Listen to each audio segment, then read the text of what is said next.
9 साल में सभापति महोदय हम लोग 10 नंबर आर्थिक व्यवस्था के रूप से आज 5 नंबर तक पहुंचे जी। ये एक बहुत बड़ी उपलब्धि है। लेकिन आज मुझे आश्चर्य है जब कहा जाता है कांग्रेस के एक नेता के द्वारा कि इस क्षेत्र में ओवर कॉन्फिडेंस देखिए। कांग्रेस की नेता बयान देते हैं कि सरकार चाहे किसी के भी हो, लेकिन भारत को तीसरी सबसे बड़ी अर्थव्यवस्था बनना तो अरिथमेटिक इनएविटेबिलिटी है। तो ये इनएविटेबिलिटी की गारंटी आपने 9 साल पहले क्यों नहीं दी?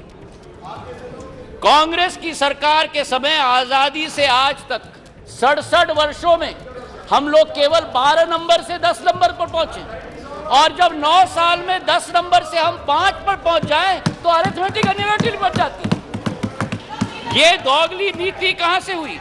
और आज हमारे दोस्त अमोल कोले जी ने पर कैपिटा इनकम की बात उठाई। मुझे खुशी है उन्होंने उठाई।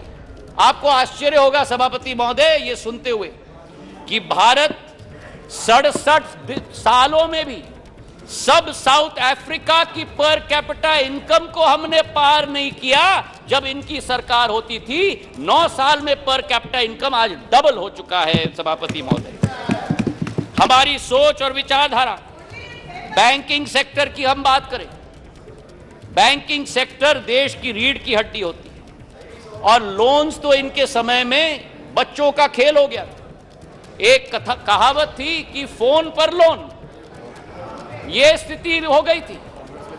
5.5 लाख करोड़ से ज्यादा एनपीए का पहाड़ छोड़ के गए थे। आज उसकी सफाई अरुण जेटली जी ने और निर्मला सीतारमण जी ने करके देश को आगे बढ़ने के लिए कैपेक्स की एक नई रचना की शुरुआत की। कभी हम कल्पना कर सकते थे कि भारत में 10 लाख करोड़ रुपए का कैपेक्स का प्रोग्राम होगा, और इंफ्रास्ट्रक्चर का कैपेक्स का प्रोग्राम भी ऐसे कि 10 साल में 15,000 किलोमीटर की रेलवे लाइन बनी, और एनडीए सरकार के समय में 26,000 किलोमीटर की रेलवे लाइन बनी। हाईवे की निर्माण की बात करें तो 67 वर्षों में 91,000 किलोमीटर के हाईवे, और 9 वर्षों में गडकरी साहब जी यहां बैठे हैं 55,000 किलोमीटर की हाईवे 9 सालों में 1,45,000 किलोमीटर की हाईवे बनी। और यही स्थिति सिविल एविएशन के क्षेत्र में 74 एयरपोर्ट 67 वर्षों में, और 148 एयरपोर्ट 9 वर्षों के अंदर। और इसी के साथ जो हमारा पावर डेफिसिट कंट्री था आज पावर सरप्लस हो गया है। हम लोग स्टील इंपोर्टर होते थे, आज स्टील एक्सपोर्टर बन गए। 216 गीगावाट से 420 गीगावाट पर पहुंच चुके हैं। कोल के मामले में 565 बिलियन टन से 900 मिलियन टन, और इस वर्ष 1 बिलियन टन का उत्पादन देश करेगा कोल का। सभापति महोदय, मैं ये कहना चाहता हूं कि ये अरिथमेटिक इनएविटेबिलिटी नहीं है। आज भारत जो 2014 में 5 मिनट और 2014 में दूसरे देशों पर निर्भर होता था, प्रधानमंत्री जी ने आत्मनिर्भरता का सिग्नल दिया। जिस देश में हम लोग झोली निकालकर वैक्सीन की भीख मांगते थे, आज उसी भारत में 2 वैक्सीन का आविष्कार होता है और उत्पादन होता है। 220 करोड़ टीके लगते हैं, कोविन का एप्लीकेशन लगता है, एप्पल से एयरबस मैन्युफैक्चरिंग फैसिलिटी लगा रही है, सेमीकंडक्टर से चंद्रयान 3। आज भारत का तिरंगा झंडा भारत में नहीं, विश्व में नहीं, चांद पर लगाने का संकल्प प्रधानमंत्री जी का है।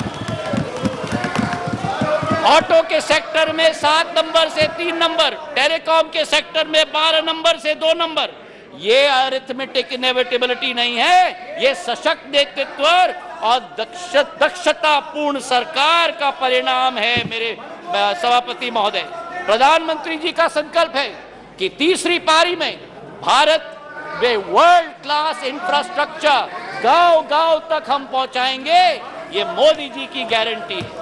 तो आज सभापति महोदय ये स्वच्छ इंडिया अभियान की बात कर रहे हैं। ये कहते हैं कि नफरत के बाजार में मोहब्बत का दुकान लाएंगे।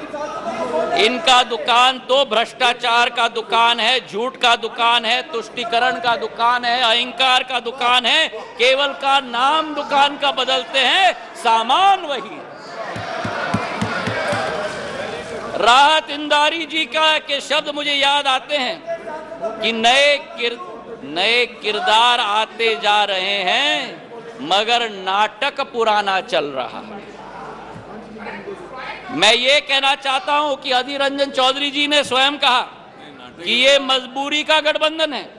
मैं उनको कोट करना चाहता हूं। उन्होंने एक इंटरव्यू में कहा था, अधीरदा ने, सबको लगा है कि इस समय जो मोदी शाह का जगरनॉट चलते हैं, सबको लगा है कि इस समय जो मोदी शाह के जगरनॉट चलते हैं, सबको एकजुट होना जरूरी है।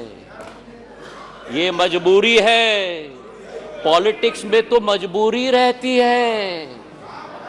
आज ये अविश्वास प्रस्ताव इसलिए लेके आए हैं।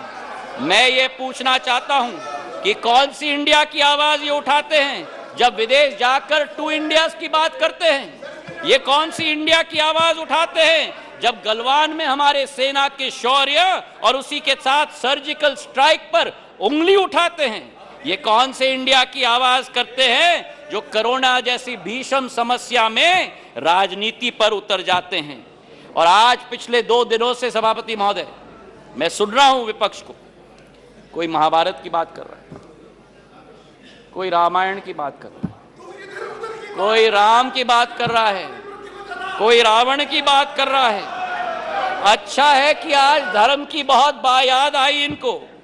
कोई जनेऊधारी है, कोई मंदिर की परिक्रमा कर रहे हैं, कोई यज्ञ आयोजित कर रहे हैं, कोई पार्टी तो अपने संकल्प पत्र में डाल रहे हैं कि राम वन गमन पथ का हम संकल्प करते हैं।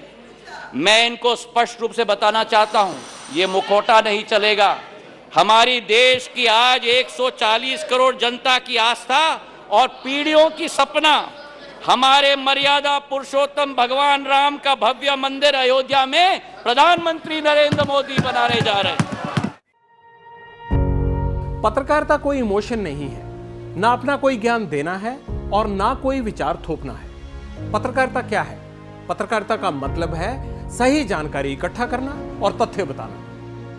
पत्रकारिता आज जितने महत्वपूर्ण दौर में है, शायद पहले नहीं थी। इस दौर से निकलने के लिए सिर्फ सच दिखाने की जरूरत है, वो सच जो आपके हित को आगे रखे। इसलिए अब रात 9 बजे प्राइम टाइम नहीं होगा, ये आपका टाइम है। जगविंदर पटियाल के साथ देखिए पब्लिक इंटरेस्ट, सोमवार से शुक्रवार रात 9 बजे सिर्फ एबीपी न्यूज पर। एबीपी न्यूज आपको रखे आगे।